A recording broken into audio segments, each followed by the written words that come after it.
Hey, what is up guys, I'm KBHD here, and this is the long talked about Samsung Galaxy S5. So after the presentation of all its new features, I got to spend about an hour of quality time with this new phone, so here are my honest first impressions of all this stuff. So first of all, the new specs, since you can't really avoid them, it has a 2.5 gigahertz quad-core processor, 2 gigs of RAM, LTE, and 802.11ac Wi-Fi. Nothing too insane under the hood here, but definitely in the top tier. This is a high-end flagship phone.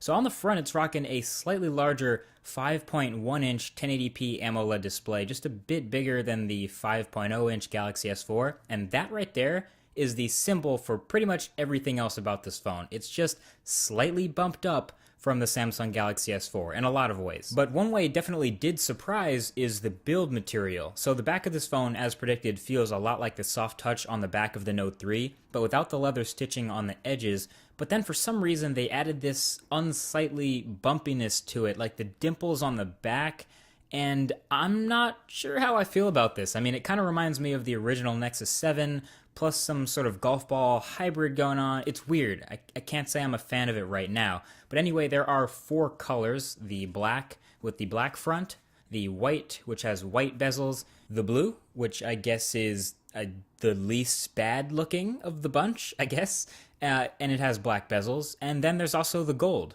which I like to call the Band-Aid edition. Anyway, at least the build of this guy has a tiny bit of reasoning behind it. Despite its removable back and totally expandable storage and totally swappable 2800 mAh battery, the Galaxy S4 is still IP67 certified now. Now, I'll leave a link in the description to exactly what IP67 means, but basically the 6 means it's totally dust-proof no matter how small the grain, and the 7 means it's water-resistant, but not waterproof.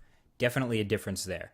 But what's cool is this doesn't seem to have a huge effect on the build of the phone. Like I said, the back is still removable. It only leaves me worried about that speaker quality, so we'll see how that turns out. Anyway, I think I played with this phone for maybe 15 minutes before I actually noticed that the front buttons, the layout has changed. So now it's a back, home, and multitasking button. No more capacitive menu button.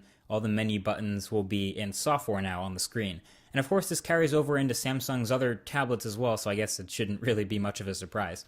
And speaking of buttons, in a very Apple-inspired move, Samsung went ahead and put a fingerprint sensor in the home button. So this one you need to swipe to use, and basically once it's set up, it can be used to log into certain secure apps like PayPal or even unlocking the phone itself. Surprise! I kind of wish it would go a little bit further than that, like maybe I could log into sites in Google Chrome using my fingerprint, but you know, that kind of stuff is a while off. I did notice this new home button felt a tiny bit less clicky, a little bit less tactile than usual, like it was on the S3 or S4. Maybe it was just my unit, but hopefully it's not quite as mushy feeling when it's on retail shelves. Now, another thing they made a huge deal about is the camera on the back of this guy. So it is a slightly larger 16 megapixel sensor and a new dedicated image signal processor, so this shooter supposedly has the fastest autofocus in any smartphone, clocking in at an average of 0.3 seconds. No idea how I'm supposed to verify this, but playing with the phone, I gotta say, it definitely did feel like a quality high-end phone camera. And this is no surprise coming from Samsung, really. The Galaxy S4 had a great camera. The Galaxy Note 3 had an even better camera. It shot 4K video. And this new S5 is another step up. So 16 megapixels, obviously. The photos are high res. It takes 4K video as well. And it has some awesome new HDR processing and selective focus modes and super fast burst mode that took 30 shots in probably about 3.5 seconds, and a whole bunch more features. As we know, Samsung likes to throw every feature in the world into their camera. Now, I couldn't really pixel peep and judge the actual image quality from the time I spent with it, but I can guarantee you that this is something that we'll be taking a much deeper look at in the full review. But taking a look around the back again, you might have noticed some other weird looking things below that camera lens. One of them, yes, is a flash, but the other 2 make up a heart rate monitor. So, of course, you have to use freaking S-Health to take advantage of it. But yes, you can hold your finger up to the back of this phone for a few seconds, and it'll tell you your heart rate. It'll give you a heart rate reading. Not sure how many people are actually going to use this, but that's Samsung for you. It makes for a good ad. It makes for a good demo. It's good to show off to your friends, so of course they built it in. So overall, yeah, messing around with the Galaxy S4, got that feeling that performance is a little bit smoother, not faster, but smoother. So I'm getting in mind that this really feels like a Galaxy S4S. Dare I say it? Yeah, I said it. It's the Galaxy S4S.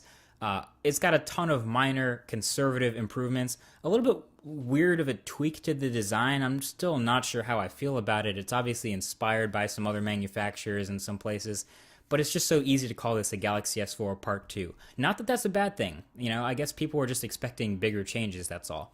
TouchWiz changes especially. I mean, you can see here on top of Android 4.4, TouchWiz is looking a little bit flatter, a little bit more toned down, even though there's still some crazy stuff going on with the settings. But it's definitely still Samsung UX, and you have plenty of Samsung customizations and Samsung apps installed. You even have Samsung's My Magazine one swipe to the left of your home screen, like Google Now on a Nexus or BlinkFeed on the HTC One. So they still want you to use Samsung services and think of this as a Samsung phone. And I'm not complaining, I'm just saying.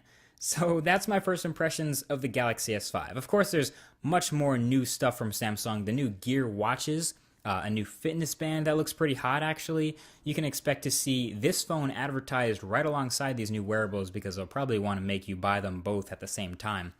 But I'll have much more in-depth coverage of the phone, the accessories, the wearables, and much more when it all comes out in early April, so definitely hit that subscribe button below if you don't want to miss that. Oh, and hit that like button if you enjoyed the video, if you liked it. And share it with your friends. Let them know what's good with the Galaxy S5. This is the video to share with them. Thank you for watching, guys. Hope you enjoyed, and I'll talk to you in the next one. Peace.